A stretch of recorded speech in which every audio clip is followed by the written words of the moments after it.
नमस्कार, ताज होके देख रहे हैं आप और आपके साथ मैं अदिति त्यागी।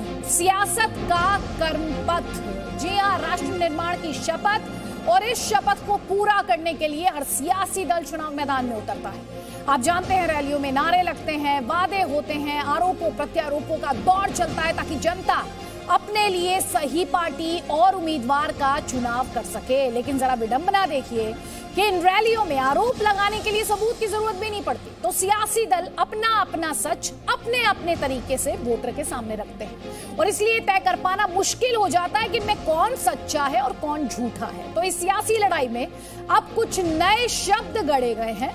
स्वीट आतंकी, जी हां, सही सुनिए, आतंकी, वो भी स्वीट, और साइकिल बॉम्ब। तो आज की हमारी बहस इन्हीं मुद्दों पर है, इन्हीं सवालों के साथ रहेगी। सबसे पहले तो पोल क्वेश्चन की बात कर लेते हैं। क्या स्वीट आतंकी और साइकिल बॉम्ब जैसी बातों से चुनावी फायदा होगा? हम आपसे ये पूछ रहे हैं। znews.com/vote। एक बार फिर से सवाल सुनिए, स्वीट आतंकी और साइकिल बॉम्ब जैसी बातों से क्या चुनावी फायदा होगा? आपका जवाब हाँ या ना जो भी हो, znews.com/वोट के माध्यम से हम तक पहुंचाइए आपकी राय, हम अपने दर्शकों के साथ साझा करेंगे। अब आपको बताते हैं कि आज जब ये सवाल हम आपसे पूछ रहे हैं तो इसका आधार क्या है, किस तरह के डेवलपमेंट्स हुए हैं। आज आपने देखा है, उत्तर प्रदेश में थर्ड फेज की पोलिंग हो रही है, पंजाब में सभी 117 विधानसभा सीटों पर चुनाव हो रहा है, लेकिन साथ ही नेताओं की रैली भी हो रही है उत्तर प्रदेश में आगे की फेजेस के लिए। ये रिपोर्ट देखिए।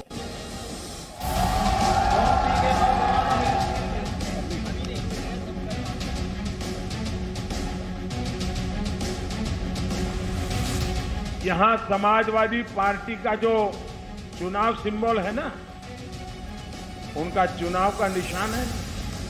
तो शुरू में जो बम धमाके हुए, वो सारे के सारे बम धमाके उन्होंने बम साइकिल पर रखे हुए थे।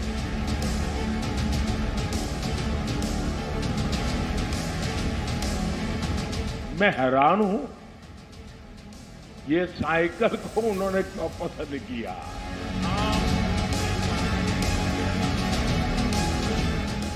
गुजरात की अहमदाबाद के एक न्यायालय ने 38 लोगों को मृत्यु दंड और आजीवन कारावास की सजा दी है। उसमें उत्तर प्रदेश के भी जुड़े हुए कुछ आतंकी हैं और उसमें से एक आतंकवादी का बाप तो समाजवादी पार्टी का प्रचार करते हुए देखा जा रहा है।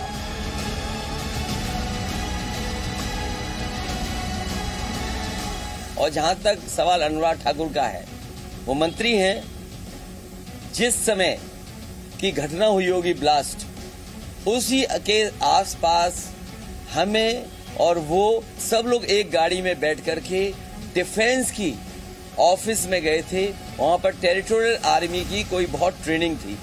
अगर मैं आतंकवादी हूं तो वो भी आतंकवादी हूं।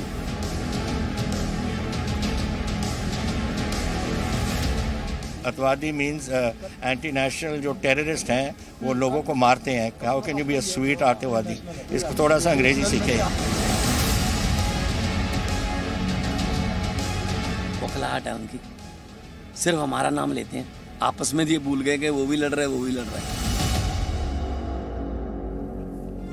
तो जी न्यूज़ पर हम आपको लगातार बता रहे हैं कि उत्तर प्रदेश की थर्ड फेज के लिए वोटिंग हो रही है। 4 चरणों का रण अभी बाकी है, जिसे साधने के लिए प्रधानमंत्री नरेंद्र मोदी आज उत्तर प्रदेश में हैं।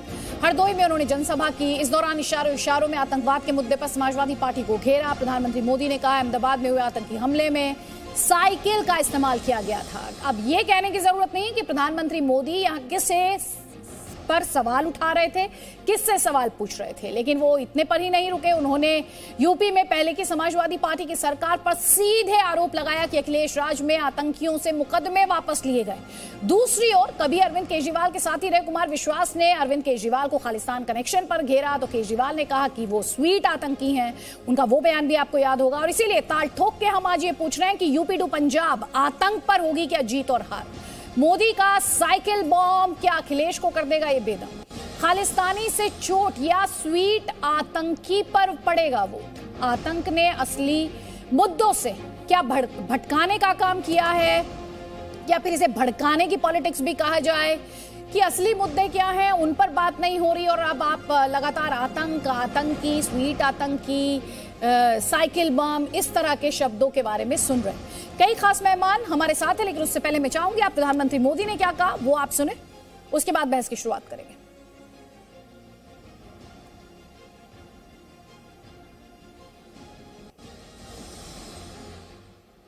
यहां समाजवादी पार्टी का जो चुनाव सिंबल है ना, उनका चुनाव का निशान है ना, तो शुरू में जो बम धमाके हुए वो सारे के सारे बम धमाके उन्होंने बम साइकिल पे रखे हुए थे।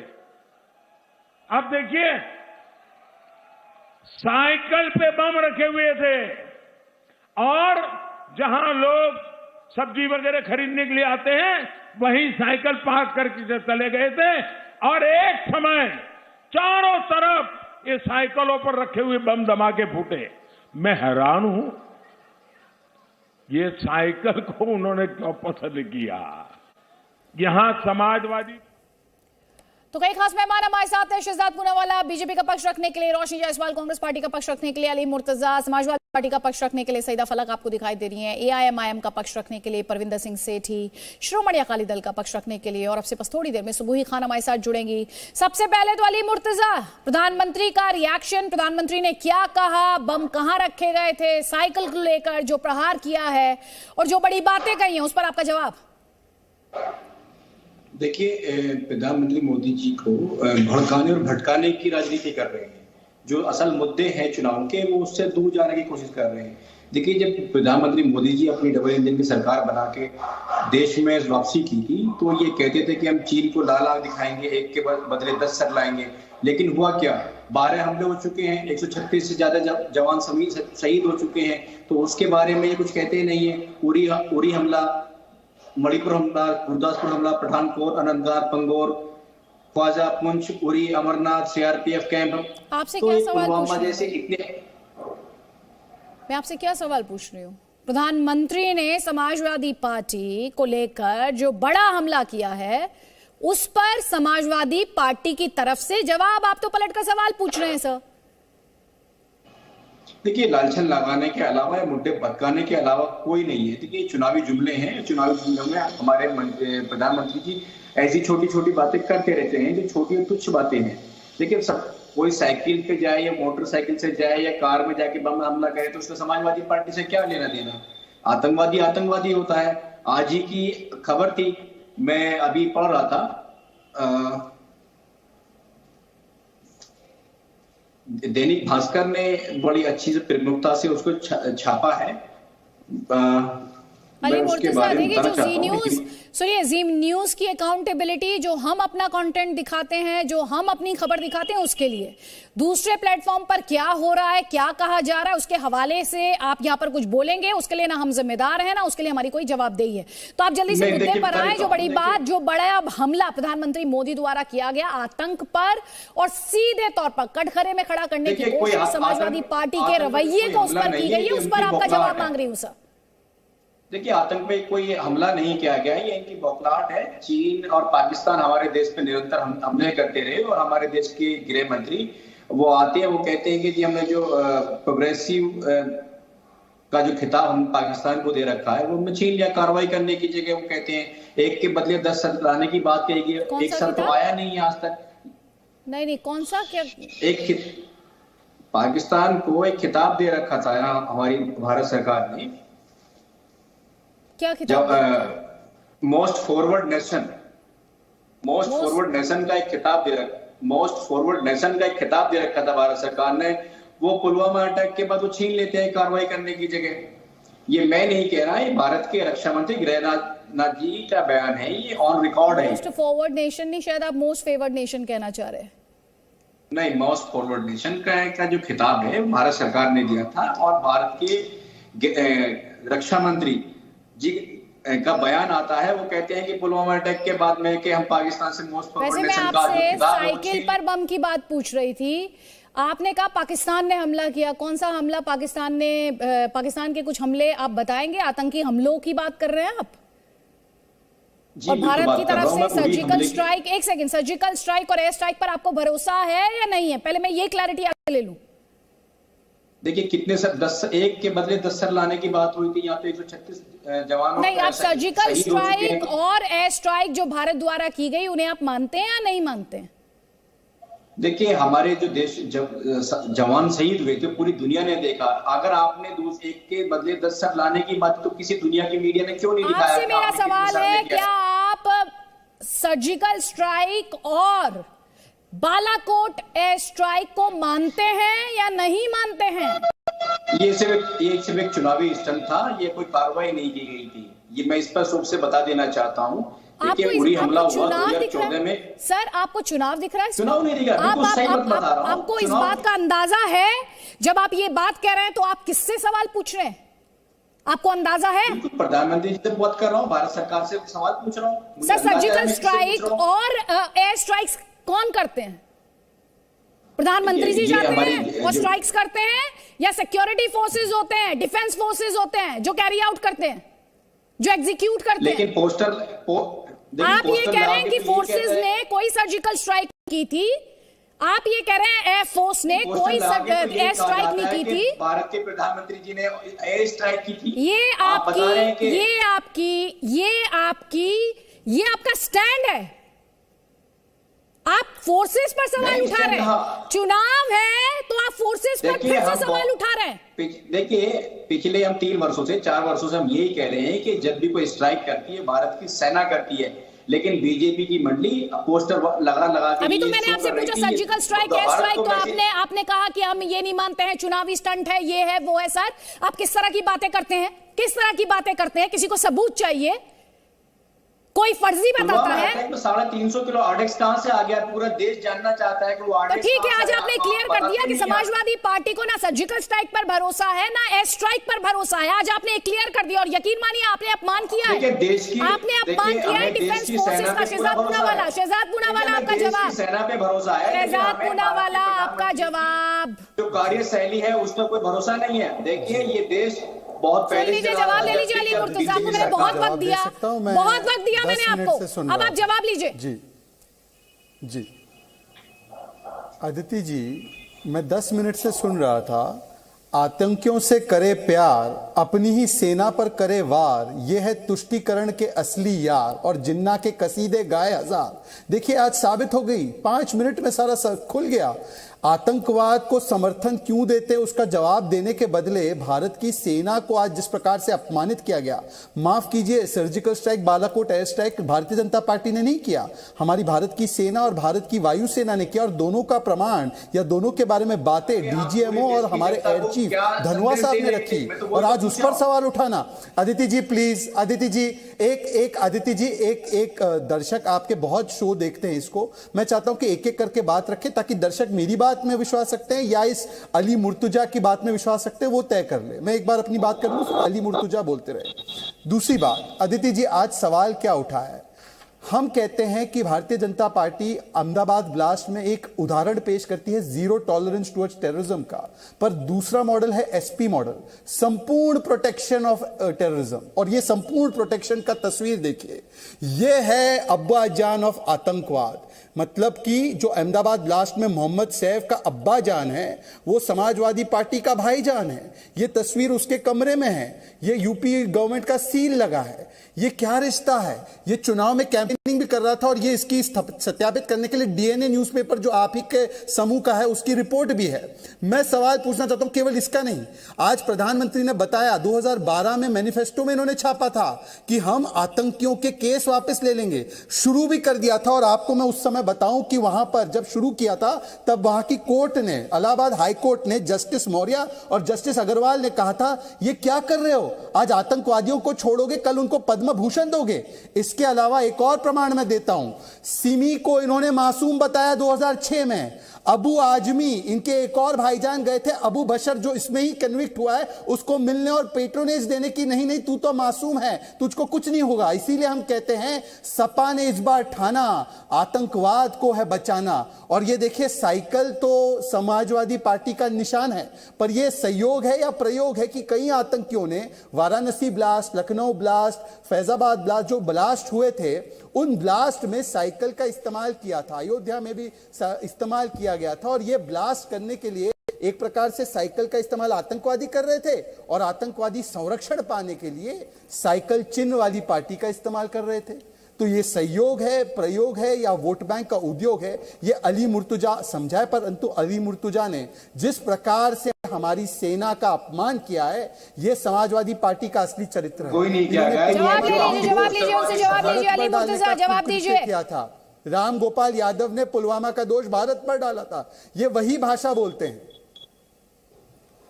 अली मुर्तजा, देखिए, भारत की सेना में पूरा गर्व है। जब देश, ये चड्डीदारियों की जो गैंग था, वो तो कैसे वजूद तुमने में नहीं कहा था। चुनावी स्टंट? तुम्हारी हिम्मत कैसे हुई कि तुमने इसको चुनावी स्टंट कहा? क्या भारत की वीर सेना और वायुसेना चुनाव देखकर एयर स्ट्राइक करेगी और स्ट्राइक करेगी? आतंकवाद को चुनाव के हिसाब से देखेंगे?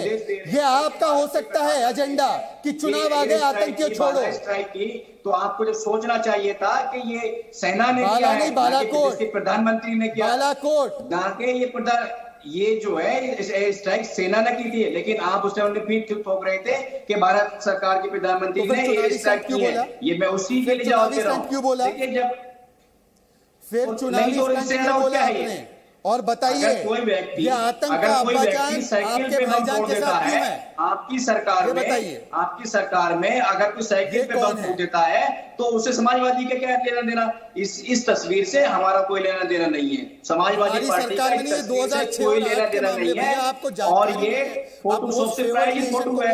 आप कीचड़ बखेर कर कमल खिलाना चाहते हैं। देखिए, देश और प्रदेश की जनता जान चुकी है कीचड़ बिखरेगा नहीं, कमल खिलेगा नहीं। इसलिए आपकी बौखलाहट है, इसलिए आपके उलझुल जो बयान आप दे रहे हैं, इससे ज्यादा ये कुछ नहीं है। राष्ट्रीय सुरक्षा पर राजनीति मत कीजिए। बताइए, ये कौन है? देखिए, राष्ट्रीय सुरक्षा से कौन काम कर रहा है? देखिए, पुलवामा अटैक हुआ था, 350 आरडीएक्स आया, कहां से आया? देश जानना चाहता है कि 350 किलो आरडीएक्स कहां से आया? पठानकोट हमला हुआ, आप पाकिस्तान को बुलाकर जांच कराते हैं। अरे, देश की सेना पे से जांच कराइए, देश के एजेंसी जांच कराते हैं। आप पाकिस्तान की, आपको तो शायद पता ही नहीं हमारी सेना ने क्या हमने देखा है ना, हमने देखा है। देखिए, हमने देखा है प्रधानमंत्री जी जब सरकार में आए थे तो उन्होंने एक के बदले 10 सर लाने की बात की थी। तो 10 सर तो आए नहीं, उल्टे हमारे 136 जवान शहीद हो चुके हैं, 12 हमले हो चुके हैं। सर्जिकल स्ट्राइक और बालाकोट एयर स्ट्राइक के दौरान आप शहीद। मैं एक मुस्लिम हूँ और मैं प्लेन पर सच्चा सिपाही हूँ। बालाकोट रिलीजन कहां से ले आए आप इसमें? आप ये रिलीजन कहां से ले आए? अली मुर्तजा इसमें आप रिलीजन कहां से लेकर आए सर? ये आप रिलीजन क्यों लेकर आए? धर्म क्यों लेकर आए? इसमें धर्म का क्या लेना देना है? मैं बताना चाहता हूँ ना, मैं जिस समुदाय से आता हूँ मैं बताता हूँ। जब नहीं, आपको समुदाय बताने की जरूरत क्या है? आपको समुदाय बताने की जरूरत क्या है? अकेला 100 के बराबर हूँ। नहीं, आप चड्डीदारियों के बराबर अकेला बराबर हूँ। नहीं, अच्छा, आप अपना समुदाय बता रहे हैं, फिर आप कह रहे हैं कि आप अकेले 100 के बराबर है। एक सेकंड, ये किस तरह के लेवल है? ये किस तरह के लेवल पर डिबेट कर रहे हैं अली मुर्तजा? नहीं, अली मुर्तजा, आप किस लेवल के डिबेट यहाँ पर करना चाह रहे हैं? अली मुर्तजा, अगर आप चिल्लाएंगे मैं ऑडियो डाउन करा दूंगी। आप सुन लीजिए मेरी बात। आपने क्यों बताया अपना रिलीजन, और अब आप उसके बाद ये कह रहे हैं मैं बताना चाहता हूं कि मैं अकेला 100 के बराबर हूं। ये किस तरह की बयानबाजी है? आप पार्टी को रिप्रेजेंट करने आए कि धमकाने आए लोगों को, और वो भी धर्म का नाम लेकर? हम कौन धमका? ना, हम कोई धमका नहीं रहे। धमकाने बीजेपी जो है, सही बात है, बता रहे मैं अकेला 100 के बराबर हूं। आप ये कहना चाह रहे हैं, हम अपना रिलीजन बताते हैं, फिर आप कहते हैं आप अकेले 100 के बराबर हैं। उससे पहले आप सिक्योरिटी फोर्सेस पर क्वेश्चन उठाते हैं। क्या कहना चाह रहे हैं? भाई, मैं अपनी देश की रक्षा करने के लिए मैं 100 आतंकवादी लड़ सकता हूँ, इसमें कौन सी बड़ी बात है? मेरा देश है, मैं कुछ भी कर सकता हूँ, क्योंकि देश सबसे परी होता है। तो मैं देश के लिए कुर्बान हो सकता हूँ। देश है, सबका देश है। सुनिए ध्यान से, ये सबका देश है, और इस तरह की बयानबाजी इस मंच पर मत कीजिएगा। आपने रिलीजन क्यों बताया? आपने क्यों कहा मैं अकेला 100 के बराबर हूं? ये किस तरह की मानसिकता है? शहजाद पूनावाला, सुबोई खान, जल्दी उसके बाद मानसिकता में हाँ, 5 सेकंड, केवल 5 सेकंड में बताता हूं अदिति जी। ये वही मानसिकता है जो 15 मिनट के लिए पुलिस हटाना चाहती है और बताना चाहती है कि किस प्रकार से 1585 पर भारी हो सकते हैं। ये वही मानसिकता है। मैं कह रहा हूं, दिन प्रतिदिन समाजवादी पार्टी की भाषा पीएफआई और एमआईएम की तरह ही होती जा रही है और उनके लक्षण भी संपूर्ण प्रोटेक्शन टू आतंकवाद भी वही है। फलक का कमेंट लेंगे, उसके बाद सुबोई खान मैं आपको मंच देती हूँ, उसके बाद आपको मंच देती हूँ। सईदा फलक, ये धर्म क्यों बताना पड़ जाता है इस देश में? ये धर्म क्यों बताने लगते हैं? हम सब भारतीय हैं, सब तो कॉन्स्टिट्यूशन की बात करते हैं। हम सब भारतीय ही है, लेकिन मुसलमानों को क्यों ह्यूमिलिएट किया जा रहा है? मुझे ये बताइए, भाजपा बार बार ह्यूमिलिएट क्यों कर रही है मुसलमानों को? क्या ह्यूमिलिएट हो गई है? मैं खुद मुसलमान हूं, क्या बोले जा रही हैं? एक चीज बताती हूँ, देख लीजिएगा। ये है बीजेपी गुजरात का ऑफिशियल पेज, उस पे उन्होंने मुसलमानों को दाढ़ी टोपी पहनते हुए फांसी लटकाई हुई फोटो डाली है। ये क्या चीज है बोलिए आप? और कुछ दिन पहले योगी आदित्यनाथ ने नेशनल टेलीविजन पे मुसलमानों को खटमुल्ला कह दिया। ये ह्यूमिलिएट ने तो क्या कर रहे हैं बताइए? शहजाद पूनावाला, देखिए, ऐसा है कि बार बार धर्म का कार्ड खेलकर विक्टिमहुड पेश करना। आज सवाल केवल इतना है कि आतंकवाद के समर्थन में कुछ पार्टियां, इनकी पार्टी का इतिहास क्या है? ये इंडियन मुजाहिदीन, ये याकूब मेमन के बचाव में उतर आए, तो समाजवादी पार्टी ये देखिए, ये अब्बाजान जो है, आतंक के अब्बाजान के बचाव में उतर आई है।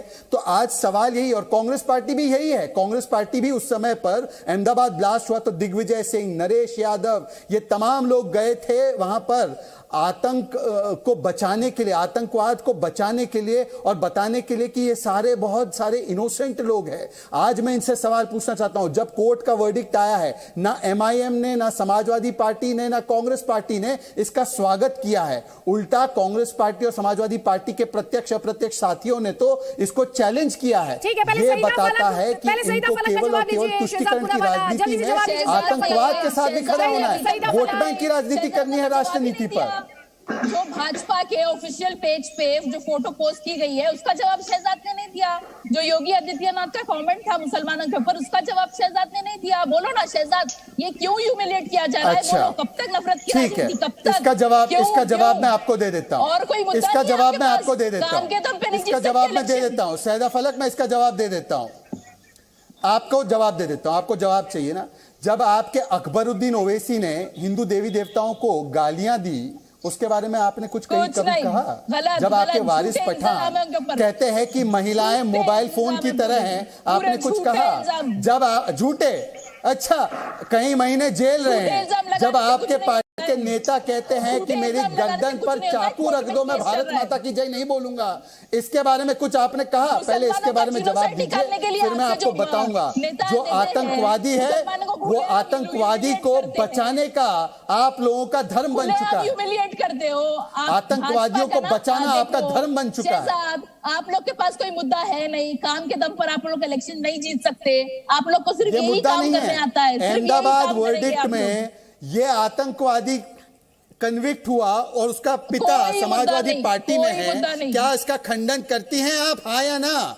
क्या आतंकवाद का जो समर्थन समाजवादी पार्टी करती है, सिमी को आतंकवादी संगठन नहीं मानती समाजवादी पार्टी, क्या खंडन करती है, हाँ या ना? जो समाजवादी पार्टी कहती है कि हम आतंकवादियों को छुड़वा देंगे जेल और कोर्ट रोक लगाती है, क्या उसका खंडन करती है, हाँ या ना? आतंकवाद पर क्या है मुसलमान? आतंकवाद पर क्या पार्टी है? भाजपा कांग्रेस सब एक है हमारे लिए। हमारे लिए समाजवादी, भाजपा, कांग्रेस सब एक है, सब एक है। बीजेपी तो ना खुलेआम दुश्मन है और बाकी पार्टी पीछे से दुश्मन है। नहीं, लेकिन सईदा फलक, आपके तो सब दुश्मन है। बता दीजिए, अहमदाबाद वर्डिक्ट का स्वागत करती है कि नहीं करती है?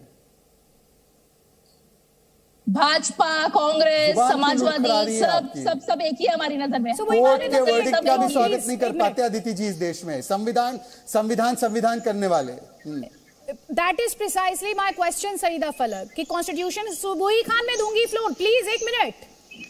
सईदा फलक जी, जिनोसाइड जैसे शब्दों का इस्तेमाल करना, मुसलमानों को ह्यूमिलिएट किया जा रहा है इन शब्दों का इस्तेमाल करना, ये विक्टिम नैरेटिव क्रिएट करना, इसी के आधार पर राजनीति की जा सकती है?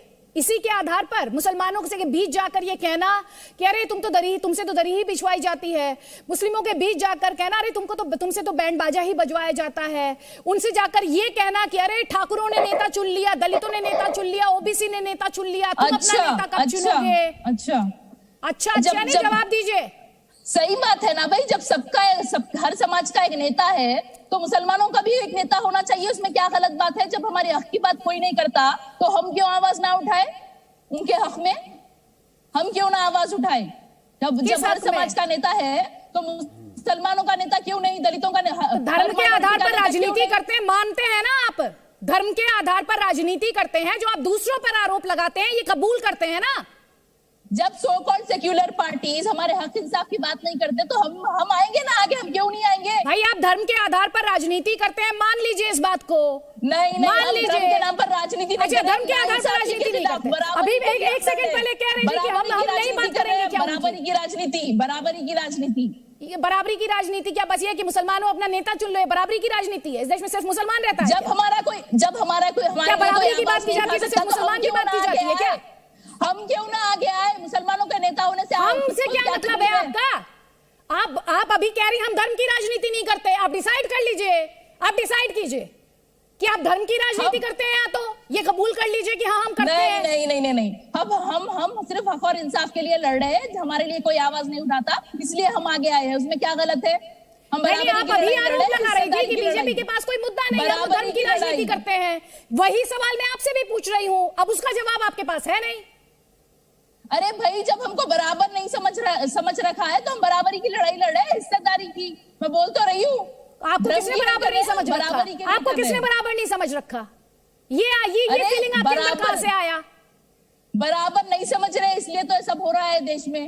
नहीं कौन किसने बराबर नहीं समझ रखा है? मैं आपसे हर बात पूछती हूँ, बताइए ना कौन सी योजना है जो डिस्क्रिमिनेट करती है? इस देश में अदालतें हैं, जाइए ना उन अदालतों में दरवाजा खटखटाइए, लेकिन पहले ये तो बताइए कि कौन सी ऐसी योजना है जो कॉन्स्टिट्यूशन जो राइट्स गारंटी करता है, जो कॉन्स्टिट्यूशन के आधार पर असंवैधानिक हो?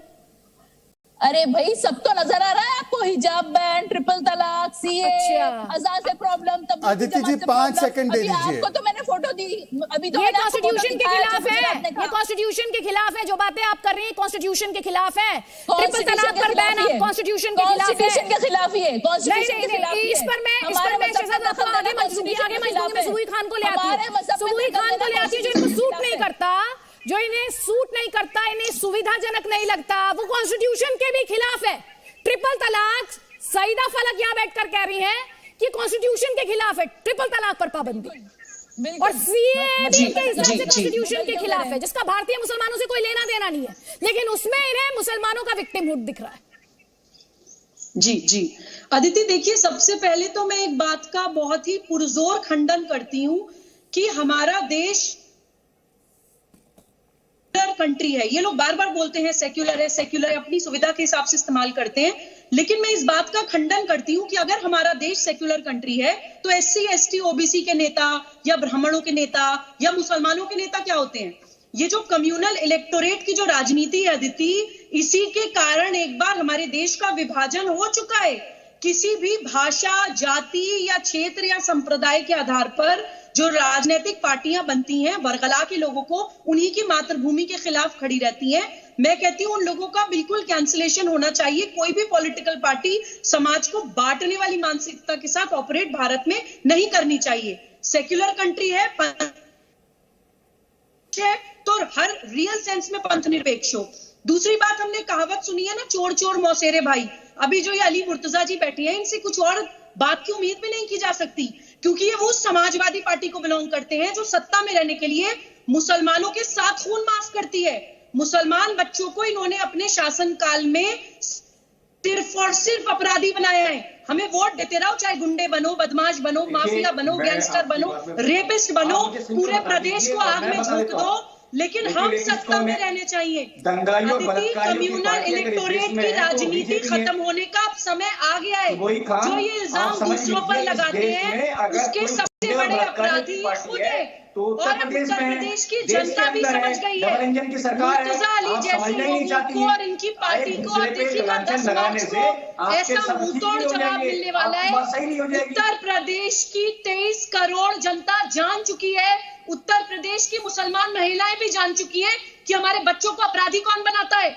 अब आप मुसलमान के नाम पे इमोशनल करके उनसे गलत पार्टी को वोट नहीं डलवा सकते। आपने कितना हिजाब मुद्दे को प्रकरण बना के रेडिकलाइज करने की कोशिश करी, पोलराइज करने की कोशिश करी वोटों को, लेकिन नहीं कर पाए क्योंकि कोई महिला भी नहीं चाहती है कि उसका बच्चा, उसका पति, उसका भाई अपराधी कर्नाटक में बीजेपी उठाती है। मुसलमान जानता है कि अगर वो भारत में पैदा हुआ है तो वो किसी भारत विरोधी के साथ नहीं खड़ा होगा। सच्चा मुसलमान सब जानता है। आप लोग भोले भाले मुसलमानों को इस्लाम के नाम पर भड़का देते हैं। इस्लाम और इस्लामिक स्टेट का फर्क अब हम पहचानते हैं।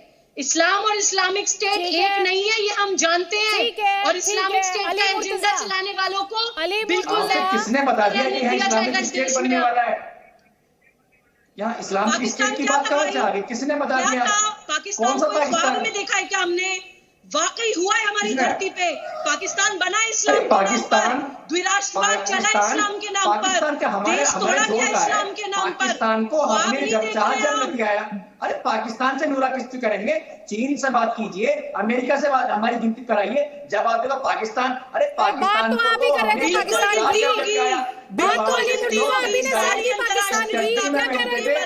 एक सेकंड, पाकिस्तान को तो कौन सा स्टेटस दिया हुआ था? किस स्टेटस का आप जिक्र कर रहे थे सर? किस स्टेटस का जिक्र कर रहे थे अली मुर्तजा? पाकिस्तान को मोस्ट फॉरवर्ड नेशन, सर आप मोस्ट फेवर्ड नेशन की बात कर रहे हैं। मोस्ट फॉरवर्ड नेशन मत बताइए उन्हें। वहां पर माइनॉरिटीज को जिस तरीके से ट्रीट किया जाता है ना, वहां पर जिस तरीके से फॉरवर्ड नेशन मत बताइए ना सर। जो वर्ड है पाकिस्तान से हमारा इतना सही तरीके से बात रखिए। जल्दी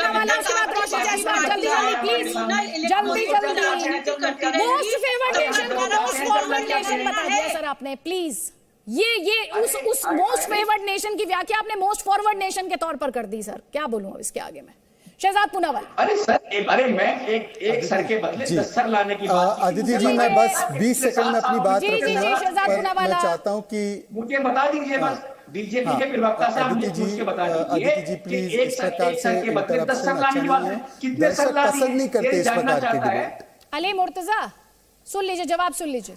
आपने कहा था कि एक 100 के बराबर है, आपने धर्म भी बताया अपना, लेकिन बावजूद इसके सर प्लीज जी।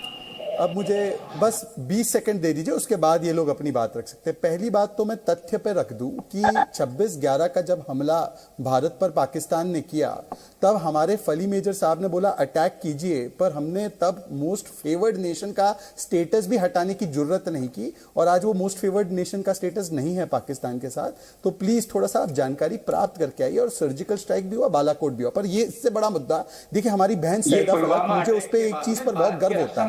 मैं एक सेकंड सर प्लीज। अदिति जी मैं एक बहुत महत्वपूर्ण डिस्क्लोजर करना चाहता हूं। प्लीज इनकी रनिंग कमेंट्री बंद करा दीजिए। ये इनको मोस्ट फेवर्ड नेशन और मोस्ट फॉरवर्ड नेशन का अंतर भी नहीं पता। समाजवादी के लिए मोस्ट फॉरवर्ड हो सकता है, हमारे लिए ना फेवर्ड है ना फॉरवर्ड है। प्लीज अब मैं अपनी बात रख रहा हूं, बहुत महत्वपूर्ण डिस्क्लोजर करने जा रहा हूं। अदिति, सैदा फलक जी ने कहा कि हिजाब के मामले पे देख लीजिए कैसे मुसलमानों के साथ डिस्क्रिमिनेट हो रहा है। आपको पता है अदिति जी, सैदा फलक जी एक कराटे चैंपियन है, इंटरनेशनल कराटे चैंपियन। ये उनकी तस्वीर है कराटे करते हुए, देखिए जरा, इसको जूम भी कीजिएगा। और मुझे बड़ा गर्व होता है, मेरी विरोधी है राजनीतिक, पर मुझे बड़ा गर्व होता है कि सैदा फलक जी ने भारत के लिए कराटे खेला है। और देखिए उनकी तस्वीर बिना कोई हिजाब के, मतलब अपने कराटे में कोई यूनिफॉर्म का वहां पे पालन हो रहा है। देखिए यूनिफॉर्म का पालन कर रही है सैदा फलक, और मुझे गर्व है कि वो भारत को प्रतिनिधित्व कर रही थी। कराटे चैंपियन है हमारे देश की, मुझे बहुत गर्व है उस पे। MIM की हो सकती है, परंतु खुद जब कराटे करती है तब हिजाब नहीं पहनती है और यूनिफॉर्म की बात क्लासरूम में करती है। ये देखिए उनकी तस्वीर है, ये तमाम अखबारों में छपी है, सियासत, डेली, हैदराबाद के सारे अखबारों में। मुझे बहुत गर्व है। अदिति जी मैं फिर से एक बार, क्योंकि आप एक बहुत वरिष्ठ महिला पत्रकार है, मैं किसी भी रूप से किसी महिला को अपमानित करने की बात नहीं कर रहा हूं। मुझे देश पे बहुत गर्व है, मेरी पार्टी की नहीं है ये, पर मुझे गर्व है कि मेरी बहन सैदा फलक भारत को प्रतिनिधित्व करती है, परंतु वो जब कराटे खेलती है तो वो हिजाब नहीं पहनती। अगर हिजाब एसेंशियल है तो क्यों उन्होंने नहीं पहना है?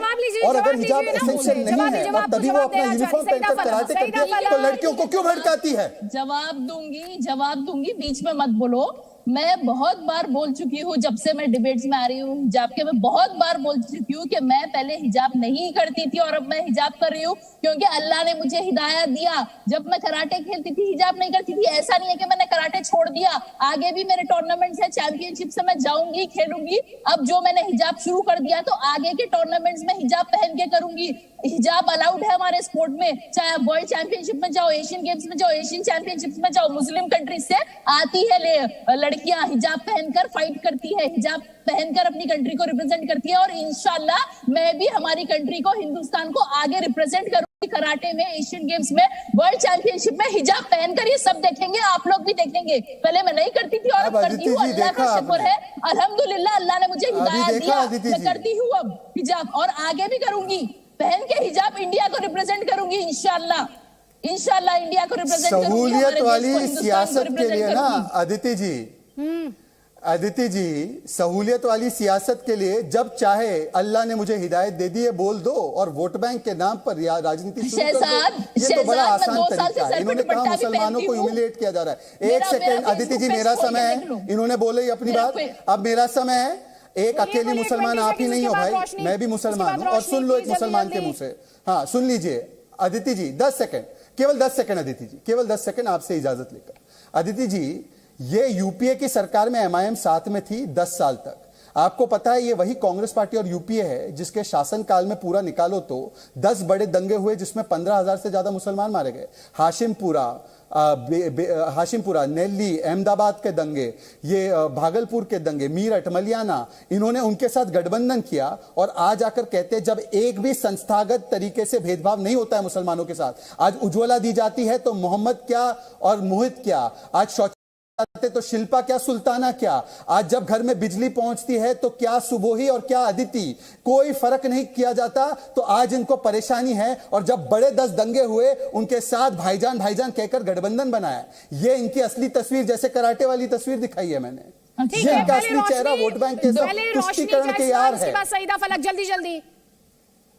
आदिति जी, आप शायद मुझसे नाराज है क्या? 35 मिनट्स हो गए, आपने बाकी प्रवक्ताओं को एक नहीं 3-3, 4-4, 5-5 बार मौका दे दिया और मैं अभी 35 मिनट्स बाद सुबोही खान को सिर्फ एक ही बार मौका दे पाई मैं, और अभी तो मैम परविंदर जी बैठे हुए हैं। तो भाजपा को मुझे लग रहा है कि आपने ज्यादा मौका दिया। शायद पूनावाला जी आपके फेवरेट हैं। रोशनी जी, आप लोग फिर आरोप लगाते हैं कि बीजेपी से सवाल नहीं बीजेपी से जवाब नहीं मांगा जाता, बीजेपी से सवाल नहीं पूछे जाते। अब मैम सवाल पूछ लिए, जवाब यहाँ पे पैनलिस्ट ने मांगे, उनके जवाब भी दिला दिए। मैम आपको दिक्कत हो रही है, मैम फिर भी आपको दिक्कत हो रही है, इससे कैसे चलेगा मैम? आप या तो जवाब जो सत्ता में बैठे उनसे कोई जवाब नहीं चाहिए आपको। आज आप क्लियर कर दीजिए, एक भी जवाब नहीं दिया है, उसी पे मैं बोलना चाहूंगी। अभी कब से हिंदू मुस्लिम की बातें हो रही हैं, सब कह रहे हैं कि हिंदू मुस्लिम के साथ कहीं ना कहीं ह्यूमिलिएशन हो रहा है, मुस्लिमों को कहीं ना कहीं टारगेट किया जा रहा है। तो आज आपके चैनल के माध्यम से मैं बताना चाहती हूँ,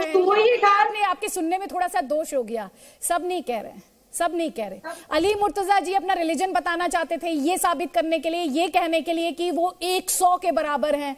तो उन्होंने सईदा फलक ने कहा मैम, लेकिन उसके अलावा सुबोही खान ने ये कहा, मैम सुबोही खान ने ये नहीं कहा। तो don't get into sweeping generalisations about the country please. Roshni ji please, I am requesting you. अब मैं आपको फ्लोर दे रही हूँ तो मुद्दे पे रहिएगा।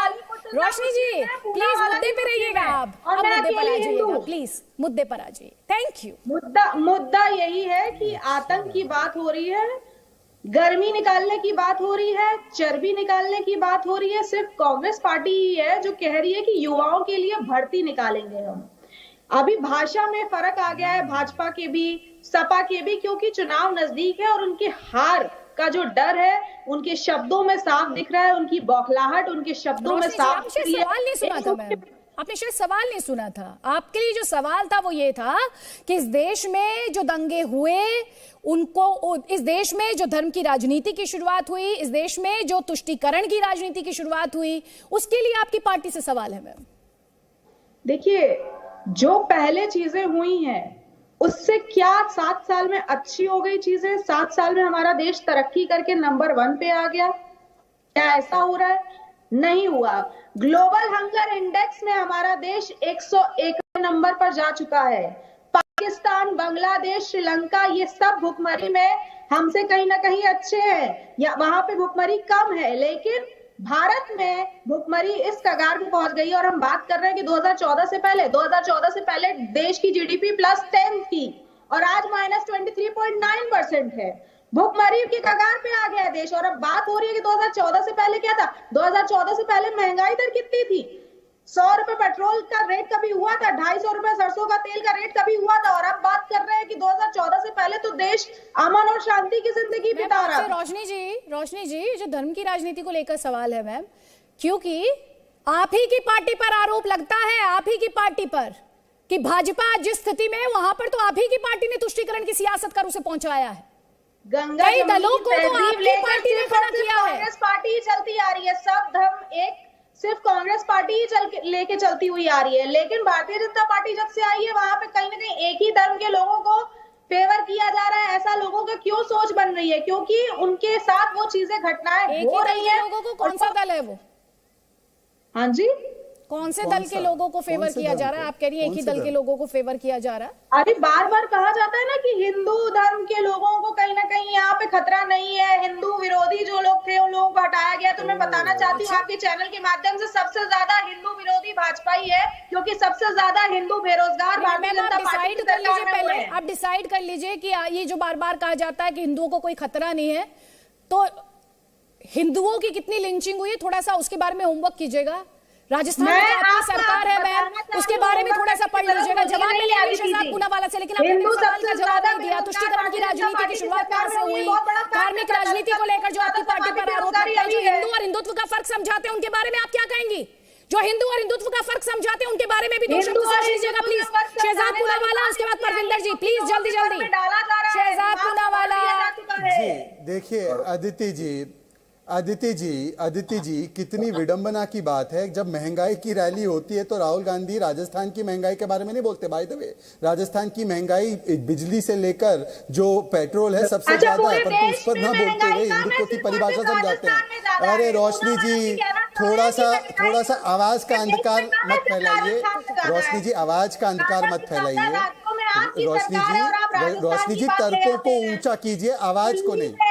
रोशनी जी, तर्कों से आर्गुमेंट जीतिए, आवाज से नहीं। ये आवाज हल्ला गुल्ला करने से नहीं जीतते डिबेट। सुन लीजिए, अब मैं बता रहा हूँ, मुझे पता है मेरी सरकार कहाँ पे है, अब सुन लीजिए।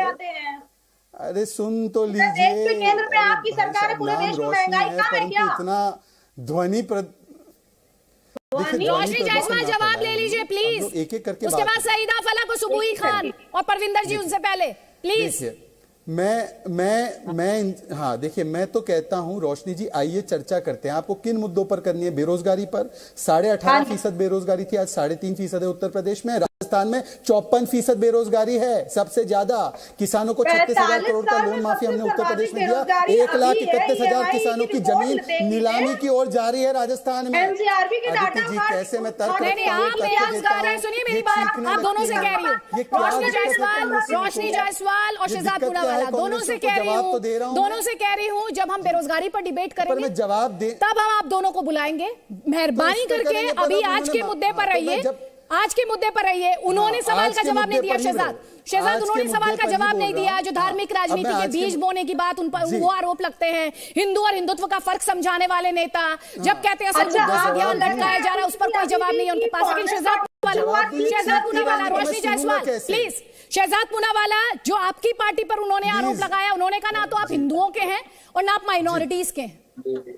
जी, भाजपा के नारे बिल्कुल, हम ना हिंदुओं के हैं ना माइनॉरिटीज के, हम पूरे 140 करोड़ भारतीयों के हैं अदिति जी, और स्पष्ट तरीके से मैं बोलता हूं। पर अदिति जी मुझे बताइए, जब बंद कमरे में राहुल गांधी बोलते हैं, अदिति जी या तो आप उनको चुप करवाइए या तो हर 5 सेकंड में बीच में बोलेंगी तो कैसे डिबेट होगी? मेरी बात अभी तक पूर्ण हो चुकी होती अगर ये बीच में नहीं बोलती। इस प्रकार से कहां होगा डिबेट? अदिति जी, बंद कमरे में राहुल गांधी अपना जनेऊ उतारकर बोल दे कि मैं मुसलमानों की पार्टी हूं, वो सेक्युलर है, जब ये इनके नेता मंच पर कह दे कि मुसलमानों एक हो जाओ, हमें वोट दो वरना हम बर्बाद हो जाएंगे, कमलनाथ कह दे, तो ये सेकुलर माना जाता है। जब टीएमसी के नेता कहते हैं हम तो हिंदुओं के वोट को बांटने के लिए आए हैं गोवा में, तब वो सेकुलर कहलाया जाता है। परंतु हम अगर कहते हैं कि सुप्रीम कोर्ट से राम मंदिर का फैसला है, उसका स्वागत हम करते हैं, तो हम सांप्रदायिक हो जाते हैं। जब हम कहते हैं कि तुष्टीकरण की राजनीति नहीं होनी चाहिए और सबको सबका साथ सबका विकास होना चाहिए, हम सांप्रदायिक हो जाते हैं। और इनके मनमोहन सिंह हमारे देश के प्रधानमंत्री कहते हैं कि भारत पर संसाधनों का पहला अधिकार मुसलमानों का होगा, तब ये सेकुलर कहलाते हैं। ये किस प्रकार की राजनीति। और मैं आपको बताना चाहता हूं अदिति जी, इनके भी सांसद गए थे, ये अहमदाबाद ब्लास्ट की जो मंडली है ना आतंकियों की, इनकी पैरवी करने राम नरेश यादव भी गए थे। और दिग्विजय सिंह का पता है क्या बयान था? उन्होंने तो कहा था कि अहमदाबाद ब्लास्ट हो या पार्लियामेंट अटैक हो, ये पाकिस्तान नहीं करवाता, ये चुनावों के समय हो जाते हैं ताकि इसका फायदा उठाया जाए। सईदा फलक, सुबोही खान, जल्दी जल्दी सईदा फलक, कि आतंकियों का धर्म क्यों बताया जाता है इस देश में? एक बात मैं बोल दूं, हिंदू और हिंदुत्व में बहुत फर्क है। भाजपा जो है ना, हिंदूज को फेवर नहीं करती, वो हिंदुत्व आइडियोलॉजी को फेवर करते हैं। अभी ना पहले वो टारगेट करेंगे मुस्लिम्स, पहला उनका निशाना है मुसलमान, फिर आएंगे सिख, फिर आएंगे अपर कास्ट, लोअर कास्ट, दलित, ऐसे ऐसे करके ना देश के 10 टुकड़े हो जाएंगे उनकी सियासी फायदे के लिए। और ये अभी जो शहजाद संविधान का क्या होगा? जो एक सेकंड, ये बड़ा आपने बहुत ही रिस्पॉन्सिबल है। और संविधान क्या करेगा? वो संविधान क्या करेगा जिसे ऐसे हर भारतीय मानता है? अभी थोड़ी देर पहले तो आप संविधान की दुहाई दे रही थी, इतनी देर में आप इस देश के 10 टुकड़े करवा रही हैं। जमहूरियत को मजबूत करना, इसलिए सबका बराबर का हक है, इसलिए चुनाव लड़ रहे हैं जमहूरियत को मजबूत करने के लिए। नहीं, आप तो देश के 10 टुकड़े करवा रही हैं। दूसरी बात, आप तो देश के 10 टुकड़े करवा रही हैं। आपको तो खुद उस संविधान पर भरोसा नहीं है जिसकी दुहाई कर रही हैं। मैं 10 टुकड़े करवा रही हूं, थोड़ी देर पहले। भाजपा की आइडियोलॉजी है, पहले मुसलमानों से शुरू करेंगे, फिर सिखों पर आएंगे, दलितों पर आएंगे। मैम, आप भाजपा की आइडियोलॉजी में इतना खो गई कि आपको समझ नहीं आ रहा है कि पार्टी विरोध और देश विरोध में क्या अंतर है। आप इस देश के 10 टुकड़े करवाने की बात कर देंगी। मैं कर रही हूँ 10 टुकड़े, रिस्पॉन्सिबल बातें करेंगी, गैर जिम्मेदाराना बातें करेंगी। मैं क्यों कर रहा हूँ? ये किस तरह की सोच है? ये किस तरह की डराने वाली राजनीति है? मुद्दों पर बात कीजिए। ये भाजपा की आइडियोलॉजी के बारे में कर रही हूँ। हमारा देश एक ही है, मैं नहीं करना चाहती हूँ, भाजपा करना चाहती है। हम तो जमहूरियत को मजबूत कर रहे हैं। अच्छा, आप जमहूरियत को मजबूत कर रहे हैं। जब कहते हैं मुसलमानों एक हो जाओ, जब आप कहते हैं आप देश को मजबूत करते हैं, जब आप एक धर्म विशेष की बात करते हैं, तब देश मजबूत होता है, तब देश मजबूत होता है। सुबोही खान, जब मुसलमान भी बराबर होंगे तभी तो जमहूरियत मजबूत होगी ना। तभी मुसलमानों को कम किसने बताया है? मैम, ये देश का, इस देश में कॉन्स्टिट्यूशन है, इस देश में गारंटीड राइट्स है, इस देश में जुडिशरी है, और इस देश में कोई एक स्कीम बता दीजिए जो रिलीजन के आधार पर डिस्क्रिमिनेट करती हो। एक स्कीम बता दीजिए। हमें भरोसा है संविधान पे, इसलिए आए हैं चुनाव। तो फिर इस तरह की इररिस्पॉन्सिबल बयानबाजी मत कीजिए डिस्कशन में बैठकर। मत कीजिए इररिस्पॉन्सिबल बयानबाजी। नहीं, सुबोही खान, कुछ इररिस्पॉन्सिबल नहीं है। भाजपा की जो प्लानिंग है वो। सैयदा जी, बात सुन लीजिए, एक और जिम्मेदारी से एक बात सुन लीजिए, बहुत शांति से। देखिए, थोड़ी देर के लिए ब्राह्मण, दलित, मुसलमान की आइडेंटिटी से ऊपर उठकर भारतीय बन के मेरी बात सुनिएगा। 7 भारत विरोधी मानसिकताएं भारत के खिलाफ काम कर रही हैं। पार्टी छोड़िए, बीजेपी, कांग्रेस, एमएम, ओवैसी साहब, मोदी जी, भूल जाइए थोड़ी देर के लिए। भारतीय बन के मेरी बात सुनिए। 7 भारत विरोधी मानसिकताएं भारत के खिलाफ सक्रिय तौर पे काम कर रही हैं। वामपंथी और उनकी आर्म्ड विंग्स, माओवादी और नक्सलवादी, अलगाववादी और आतंकवादी संगठन, बौद्धिक आतंकवादी, विधर्मी राजनीतिक दल जो जातियों और संप्रदाय में लोगों को बांटते हैं, अंतरराष्ट्रीय ताकतें, कन्वर्जन माफिया जो फॉरेन फंडेड मिशनरी ऑर्गेनाइजेशंस हैं, कॉर्पोरेट माफिया। और जब हम कहते हैं कि हम इस्लामिक स्टेट के खिलाफ हैं, तो हम इस्लाम के खिलाफ नहीं होते हैं। जब हम कहते हैं कि हम खालिस्तान के खिलाफ हैं, तो हम खालसा पंथ के खिलाफ नहीं होते हैं। इस बात को समझिए। कुछ अलगाववादी और आतंकवादी संगठन ऐसे हैं जो किसी पंथ या मजहब को इस्तेमाल करके उन बच्चों को अलगाववाद की तरह धक्का देते हैं। मातृभूमि के खिलाफ खड़ा करने के लिए उन्हीं के बच्चों को खड़ा करते हैं। हम उनके खिलाफ हैं। जब हम हिंदू राष्ट्र बोलते हैं तो हिंदू कोई मजहब या पंथ नहीं है। हिंदू एक सभ्यात्मक सांस्कृतिक पहचान है। Hindu is a Commonwealth of all modes of worship. Hindu किसी एक आराध्या या एक पूजा पद्धति की बात नहीं करता है। करोड़ों देवी देवता पूजे जाते हैं हिंदू पद्धति में। 1, 2, 3, 4 और हो जाएंगे तो कोई फर्क नहीं पड़ता। Hindu is a national identity, इसलिए लोगों को भड़काना बंद करिए, भारतीय ठीक है, मुसलमानों को सिर्फ और सिर्फ तुष्टीकरण की राजनीति में झोंका है। दूंगी मैं आपको फ्लोर, प्लीज सईदा फलक जवाब।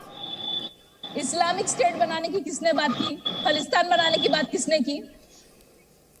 किसने की? हिंदू राष्ट्र बिल्कुल हो रहा है, बिल्कुल हो रहा है मैडम। हैदराबाद से बाहर निकलिए, हैदराबाद से बाहर निकलिए, पंजाब जाकर देखिए, पूरी स्टेट को नशे में झोंक दिया गया है। अपनी स्टेट से बाहर निकलिए, प्रवास करिए अपने देश का। इस्लाम के नाम पर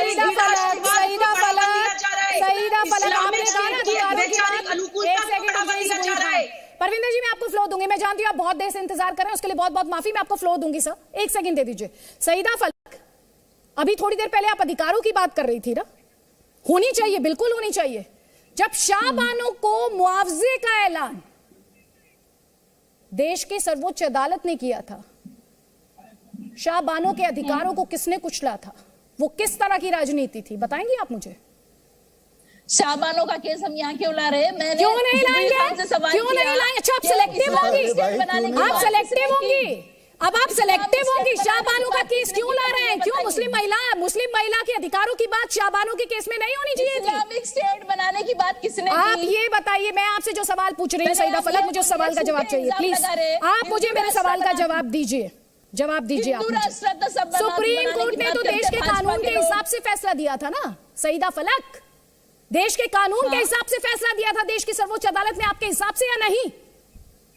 अरे भाई सुप्रीम कोर्ट के फैसले आते हैं, हमने कब सुप्रीम कोर्ट के फैसलों के खिलाफ गए हैं? पॉलिटिकली पलटा गया, वो तुष्टीकरण की राजनीति नहीं तो क्या? मैं देता हूं उदाहरण, प्लीज एक सेकंड रुक जाइए। सईदा फलक, वो तुष्टीकरण की राजनीति नहीं थी तो क्या थी? उससे देश एक रहेगा तुष्टीकरण की राजनीति से? आप बोलिए। सुप्रीम कोर्ट के फैसले के खिलाफ हम कभी नहीं गए, और इस्लामिक स्टेट बनाने की बात किसने की? पहले सुबुई खान को पूछिए।